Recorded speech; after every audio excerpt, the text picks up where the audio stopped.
നമസ്കാരം. ഈ വർഷം നമ്മൾ ഏറ്റവും അധികം കേട്ടത് പ്രധാനമന്ത്രി നരേന്ദ്രമോദി കൈവരിച്ച ചില നേട്ടങ്ങളുടെ പട്ടികയായിരുന്നു. പല സോഷ്യൽ മീഡിയ പ്ലാറ്റ്ഫോമുകളിലും പ്രധാനമന്ത്രി നരേന്ദ്രമോദിക്ക് പകരം വയ്ക്കാൻ ആളില്ലാത്ത അവസ്ഥയുണ്ട്.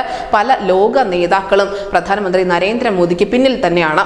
അങ്ങനെ നേട്ടങ്ങളുടെ ഒരു നീണ്ട നിര തന്നെ മോദിക്ക് അവകാശപ്പെടാനുണ്ട്. പക്ഷേ ഇപ്പോഴിതാ അതിന് ചെറിയ ഒരു വ്യത്യാസം സംഭവിച്ചിരിക്കുകയാണ്. സോഷ്യൽ മീഡിയ പ്ലാറ്റ്ഫോമായ യൂട്യൂബിൽ 2023 ഏറ്റവും അധികം ആളുകൾ കണ്ട വീഡിയോകളുടെ ലിസ്റ്റ് അത് ഐക്യരാഷ്ട്രസഭ പ്രസിദ്ധീകരിച്ചിരിക്കുകയാണ്. ഐക്യരാഷ്ട്രസഭയുടെ ചില നിബന്ധനകൾ അനുസരിച്ചുകൊണ്ടാണ് ഇത്തരത്തിലുള്ള ഒരു ലിസ്റ്റ് തയ്യാറാക്കിയിരിക്കുന്നത്. എന്തായാലും ഈ ലിസ്റ്റിൽ ഇന്ത്യക്ക് അഭിമാനിക്കാൻ വകയുണ്ട്. കാരണം UN ജനറൽ അസംബ്ലിയുടെ 78ാമത് സെഷനിൽ സംസാരിച്ച ഇന്ത്യൻ വിദേശകാര്യമന്ത്രി S ജയശങ്കറിന്റെ പ്രസംഗം കൂടി ഈ പട്ടികയിൽ ഇടം നേടിയിട്ടുണ്ട്. ജയശങ്കറിന്റെ വീഡിയോ ഈ പട്ടികയിൽ 8ാം സ്ഥാനത്താണ് ഇടം പിടിച്ചിരിക്കുന്നത്. സാധാരണയായി പ്രധാനമന്ത്രി നരേന്ദ്രമോദിയുടെ പല വീഡിയോകളും വൈറൽ ആവാറുണ്ട് എങ്കിൽ പോലും ഒരുപക്ഷെ ഇത് അപൂർവമായിട്ടായിരിക്കാം മറ്റൊരു കേന്ദ്രമന്ത്രി ഈ ഒരു ബഹുമതി നേടിയെടുക്കുന്നത്. വിവിധ മേഖലകളിൽ വിവിധ രാജ്യങ്ങളുമായുള്ള സഹകരണം പ്രോത്സാഹിപ്പിക്കാനാണ് ഇന്ത്യ ലക്ഷ്യമിടുന്നതെന്നും അങ്ങനെ ലോകത്തിന്റെ സുഹൃത്താവുക എന്ന ഒരു ലക്ഷ്യം ഇന്ത്യക്കുണ്ട് എന്നുമാണ് ജയശങ്കർ ഈ വീഡിയോയിൽ പറയുന്നത്.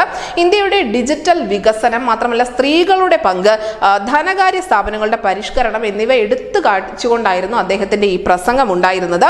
അതിനോടൊപ്പം തന്നെ UN ജനറൽ അസംബ്ലി പ്രസംഗത്തിന് ശേഷം ന്യൂയോർക്കിൽ നടന്ന കൗൺസിൽ ഓൺ ഫോറിൻ റിലേഷൻസ് ചർച്ചയിൽ കാനഡയുമായുള്ള ഒരു പ്രശ്നം, അതിനെക്കുറിച്ച് വളരെ വിശദമായ വിവരങ്ങൾ വിദേശകാര്യമന്ത്രി പങ്കുവച്ചിരുന്നു.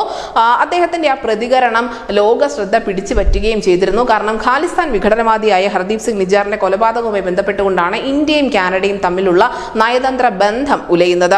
അങ്ങനെ ഇന്ത്യക്ക് നേരെ വലിയ ഒരു ശരമായി വന്ന ഈ നിജാറിന്റെ കൊലപാതകം, അതിന് കൃത്യമായ മറുപടി തന്നെയാണ് വിദേശകാര്യമന്ത്രി നൽകിയത്. കൊലപാതകത്തിൽ ഉണ്ടായ ആരോപണങ്ങൾ പരിശോധിക്കാൻ ഇന്ത്യ തയ്യാറാണ്, നിങ്ങൾ തെളിവ് കൊണ്ടുവരൂ എന്നായിരുന്നു അദ്ദേഹം പറഞ്ഞത്.